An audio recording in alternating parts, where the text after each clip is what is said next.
एक बार पुनः आपका अभिवादन करता हूँ। मित्रों, अभी तक हमने जो देखा वो ज्योतिष के उद्भव और आविर्भाव के बारे में कुछ जाना। आज हम बात करेंगे कि ज्योतिष का आधारभूत मूल क्या है।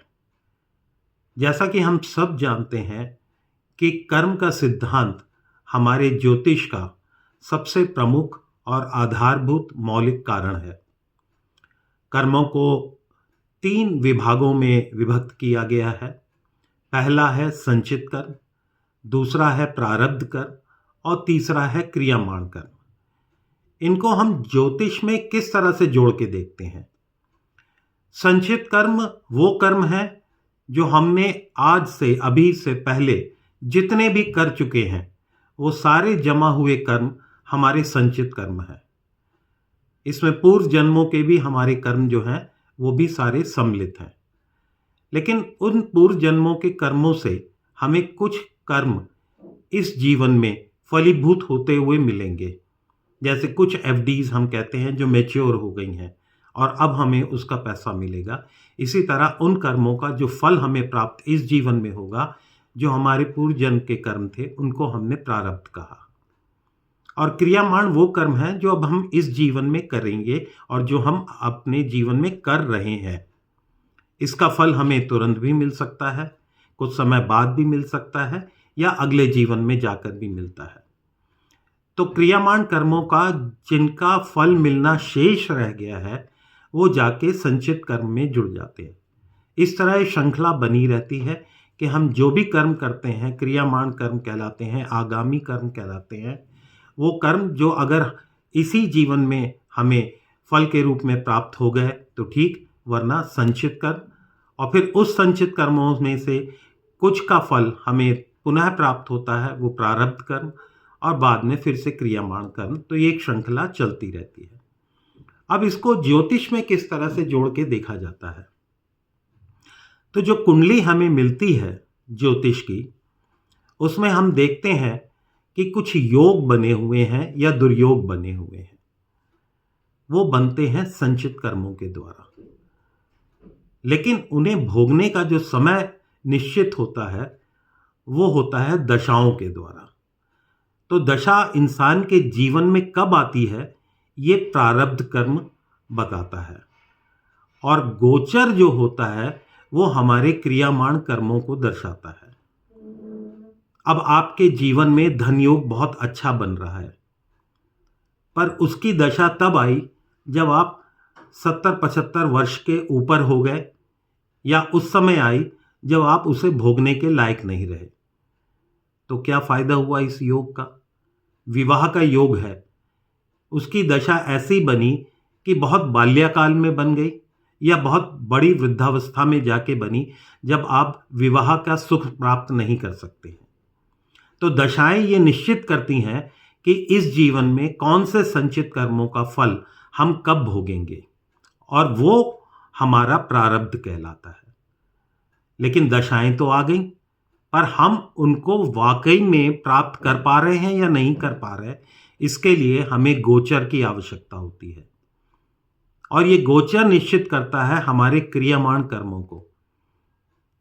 यहाँ पर लोग अक्सर ये बात कर सकते हैं कि डेस्टिनी या फ्री विल को हम कैसे डिफाइन करेंगे। तो साथियों, मैं यही कहना चाहूँगा कि ये एक ही सिक्के के 2 पहलू हैं। एक बार आपने कर्म कर दिया अपने फ्री विल के अनुसार, उसके बाद वो आपकी डेस्टिनी बन जाता है।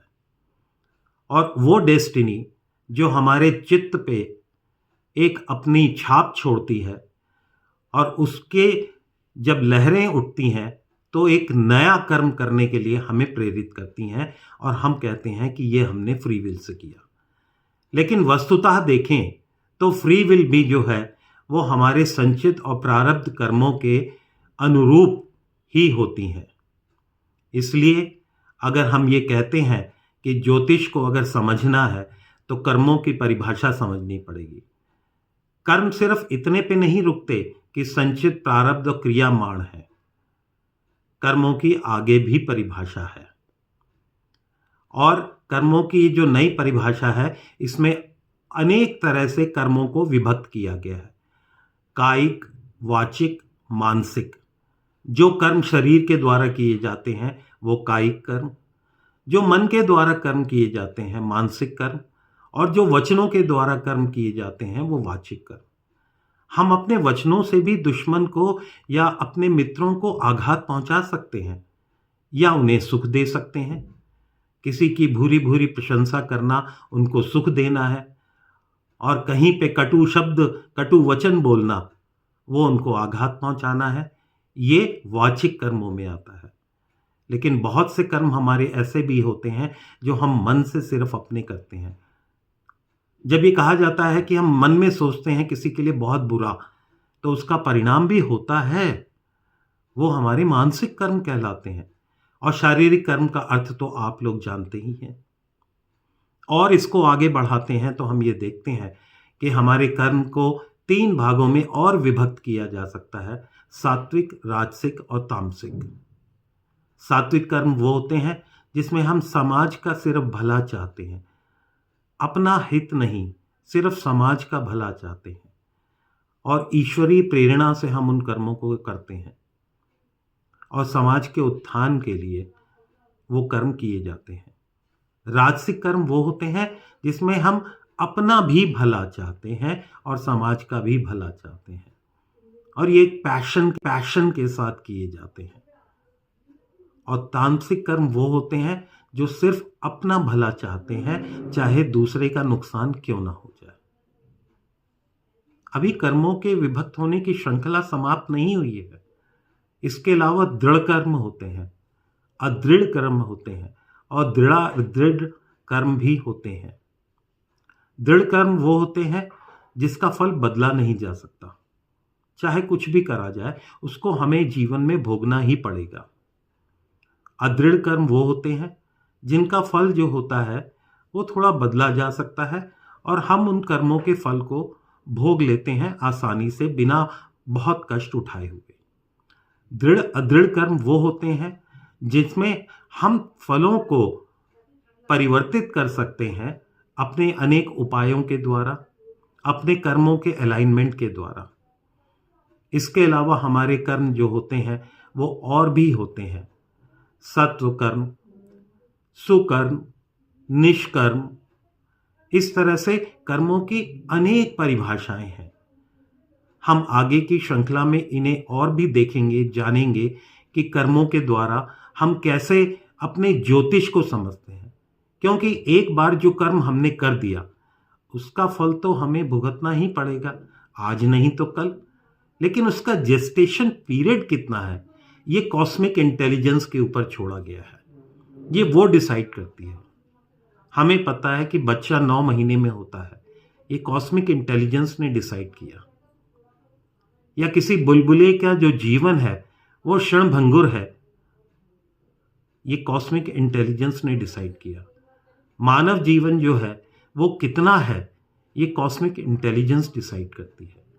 तो हमारे कर्मों का फल तो हमें मिलेगा, और इन्हीं कर्मों का फल जो है वो जब इंसान पैदा होता है, जब जीव पैदा होता है, उस समय ग्रहों की स्थिति जो है वो आने वाले वर्षों में उसके जीवन काल की गति और नियति को निश्चित कर देती है।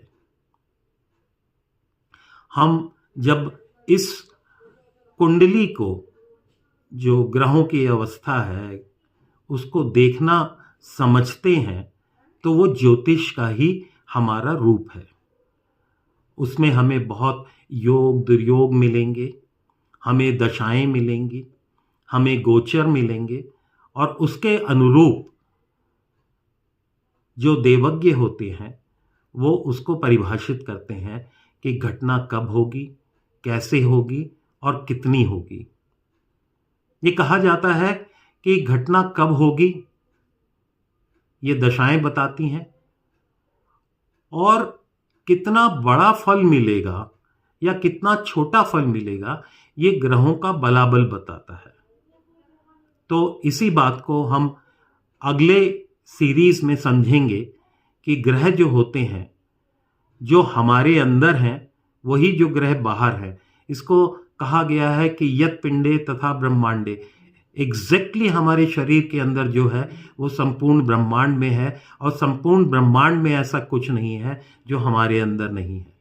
इसलिए अगर आप अंदर की यात्रा करते हैं तो आप बाहर की संपूर्ण यात्रा कर लेते हैं। और इसी बात को हम ज्योतिष लोग जो हैं अपनी विद्या के द्वारा समझते हैं और संसार में लोगों को ये सही दिशा दिखाने का काम भी करते हैं। मैं पुनः आप लोगों का हृदय से धन्यवाद करता हूँ।